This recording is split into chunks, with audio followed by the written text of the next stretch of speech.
All right, today when diving into a framework called Unified Harmonic Systems, or UHS, the central idea is incredibly simple, but, well, pretty profound. What if the entire universe, everything we see, is built from the rhythm of spin? Let's jump right in. This quote just nails it, doesn't it? It suggests that rotation isn't just movement, it's an act of creation. It's weaving the silence of space into a pattern. So, the big question we're going to explore is this. What if this one simple idea can explain how structure, form, and even forces like magnetism just emerge? So, here's our game plan. We're going to start with the absolute basics, the rhythm of spin itself. Then we'll see how that creates structure through interference. We'll explore the geometry that pops out, and finally, we'll witness the birth of the very first self-contained unit that builds our reality. Okay, Section 1, the rhythm of reality. This right here is the absolute foundation of the whole framework, this idea of a field that's born from nothing more than simple rotation. I want you to focus on that term, breathing geometry.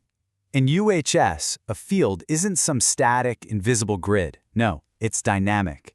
A spinning object creates a pulse, a wave that spreads out through space with a certain rhythm. It's a living, oscillating pattern.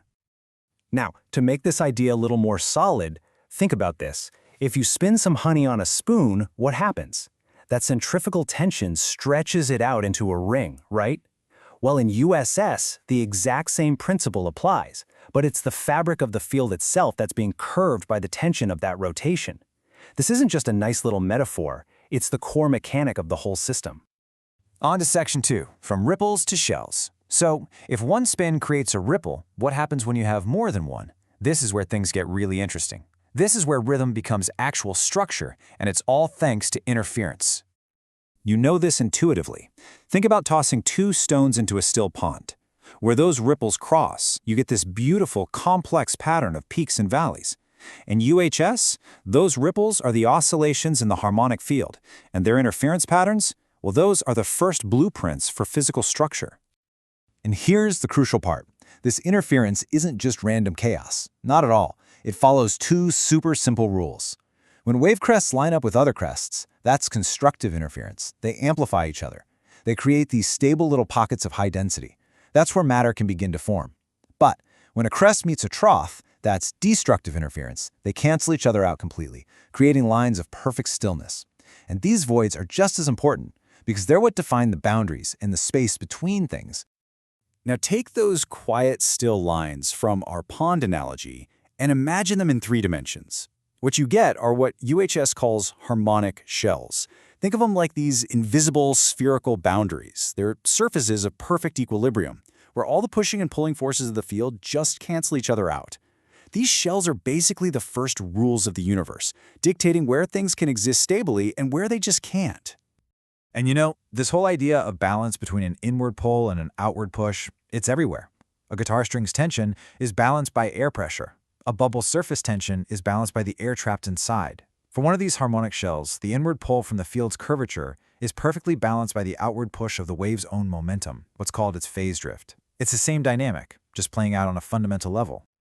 Okay, Section 3, the geometry of harmony. So, we've got our shells, right? These concentric spheres of stability.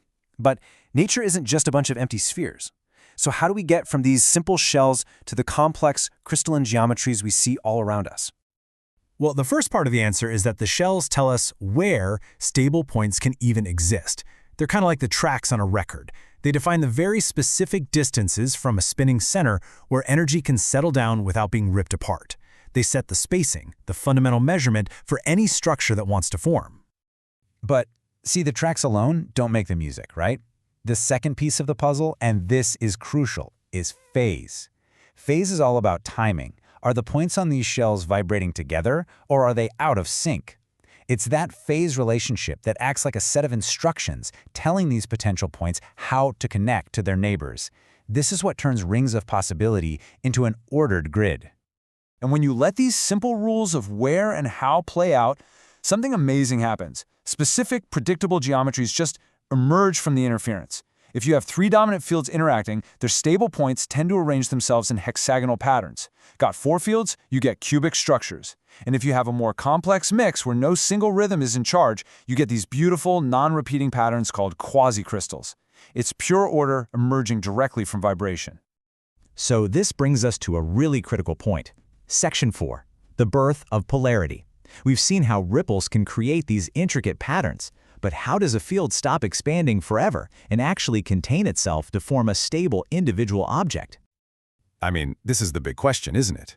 If spin just creates an outward-moving wave, shouldn't it just fade away? Dissipate into the background noise of the universe? What's the mechanism that allows energy to organize into something persistent and self-contained?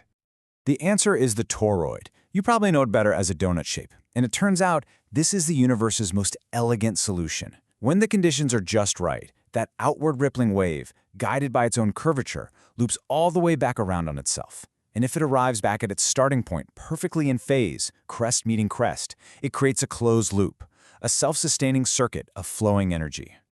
And get this one shape is just a powerhouse of emergent properties. The direction of its spin automatically creates a north and a south pole. Because it's a closed loop, it conserves its own momentum perfectly. It's incredibly stable. Any little bump or disturbance just gets cycled through the system and smoothed right out. And most importantly, this makes it the fundamental building block of magnetism, the universal dipole. Now, the implication here is huge. In this framework, magnetism isn't some separate fundamental force, it's an emergent property that comes from the geometry of motion. It's literally the handedness, the direction of spin of a self-contained toroidal field. If you reverse the spin, the poles flip. That's it. Magnetism is just the physical expression of organized, circulating energy. So, let's wrap this up and look ahead. Section 5. What happens when fields meet? We've managed to go from simple spin all the way to a stable polar structure. We have our fundamental building block. So, what happens now? Let's just quickly recap the journey. We started with nothing but rotation. That rotation created an oscillating field. The interference of those fields created stable shells. And then the field's own curvature allowed it to loop back on itself, forming the self-sustaining polar toroid.